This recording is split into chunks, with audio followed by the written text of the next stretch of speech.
November 2000. A conference room in Dallas, Texas. Reed Hastings and Mark Randolph walk into Blockbuster headquarters carrying a proposal.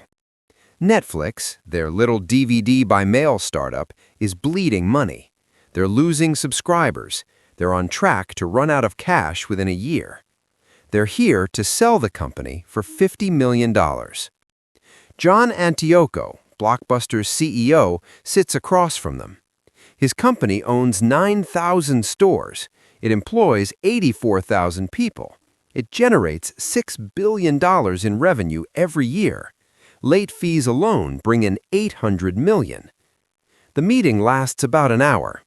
Antioco passes. 10 years later, Blockbuster files for bankruptcy. Netflix is worth $13 billion. But here's what almost no one understands. Blockbuster didn't lose because they were stupid.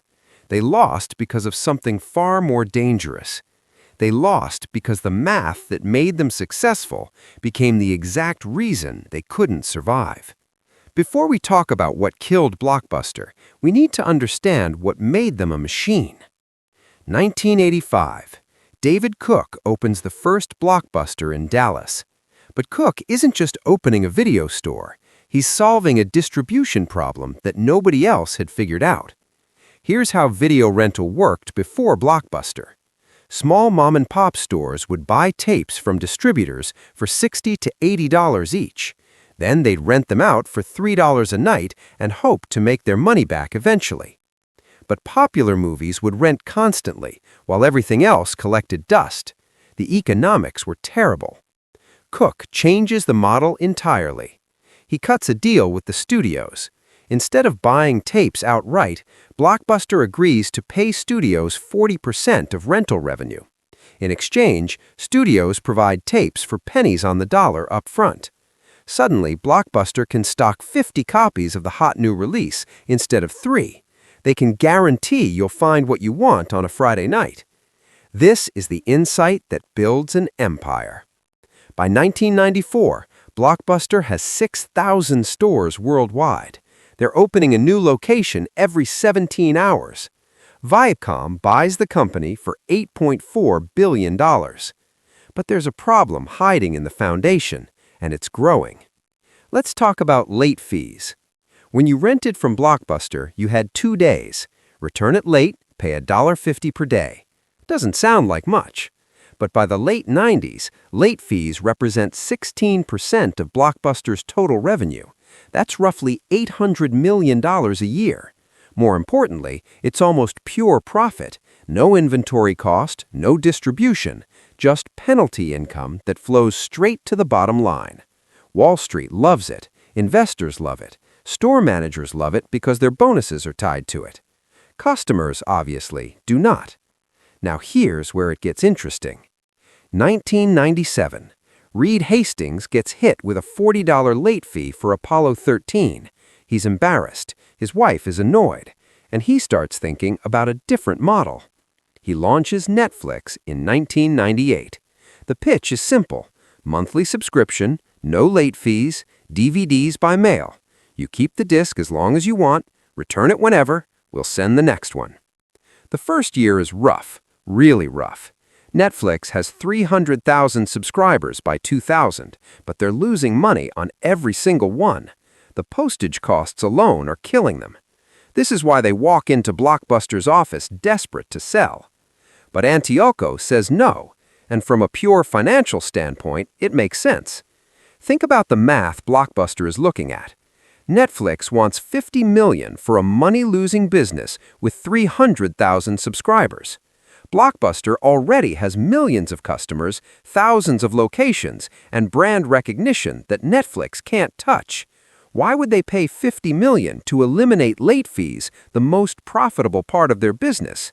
They wouldn't. They couldn't. Here's what Blockbuster didn't see coming. Netflix isn't trying to beat Blockbuster at the video rental game. They're playing a completely different game, and the rules are about to change in a way that makes physical stores irrelevant.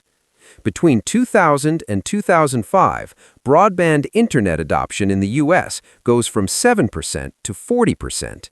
Netflix sees this. They know DVDs by mail is just a bridge. The real play is streaming. But they need time to build the infrastructure, negotiate the content deals, and most importantly, build a subscriber base that's already comfortable with the Netflix brand. Blockbuster, meanwhile, finally decides to respond. 2004. Blockbuster launches Blockbuster Online, their own DVD by mail service. They actually do it well. They have the stores as an advantage. You can return your mail DVDs in person and rent something new immediately. Within a year, they have 2 million online subscribers. But here's the trap. Every subscriber they move from stores to online reduces foot traffic. Less foot traffic means less impulse rentals, less late fees, lower revenue per customer. The stores start to bleed. Wall Street panics. The stock drops. John Antioco sees the future clearly. He knows they need to kill the late fees entirely. He knows they need to go all in on the subscription model, even if it cannibalizes the stores.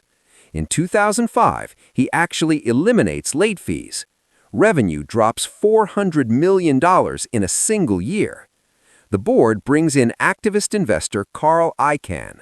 Icahn thinks Antioco is destroying shareholder value. The board forces Antioco out in 2007 and replaces him with Jim Keyes, a former 7-Eleven executive. Keyes makes a very confident statement to the press. Neither Redbox nor Netflix are even on the radar screen in terms of competition.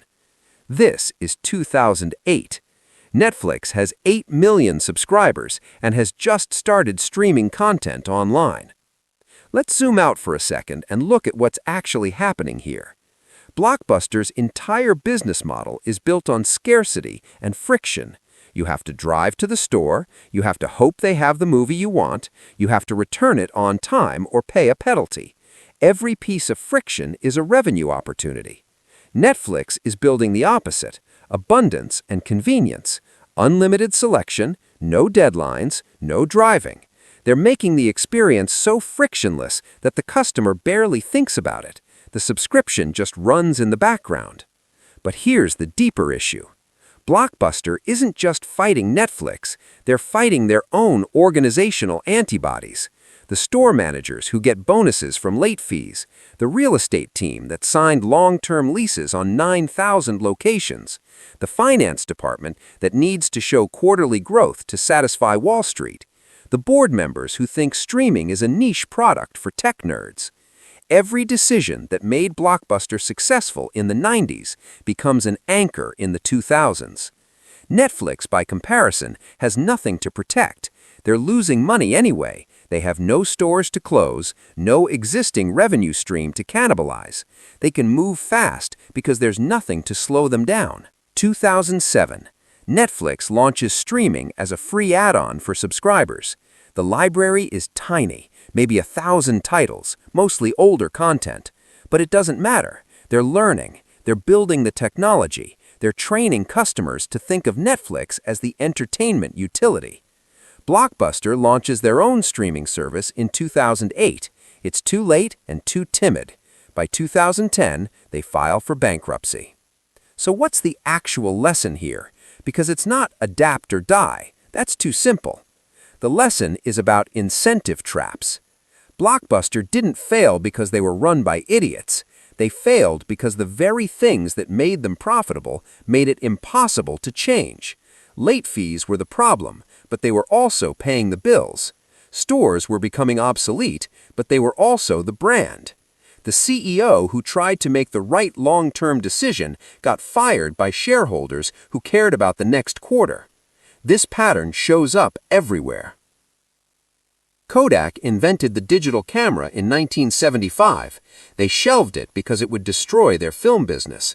Nokia dominated mobile phones but couldn't transition to smartphones because their entire supply chain was optimized for hardware, not software. Borders had the chance to buy Amazon's e-commerce platform in the 90s.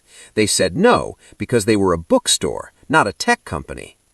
The companies with the most to lose are the ones who can't afford to lose it. So they optimize for survival instead of transformation.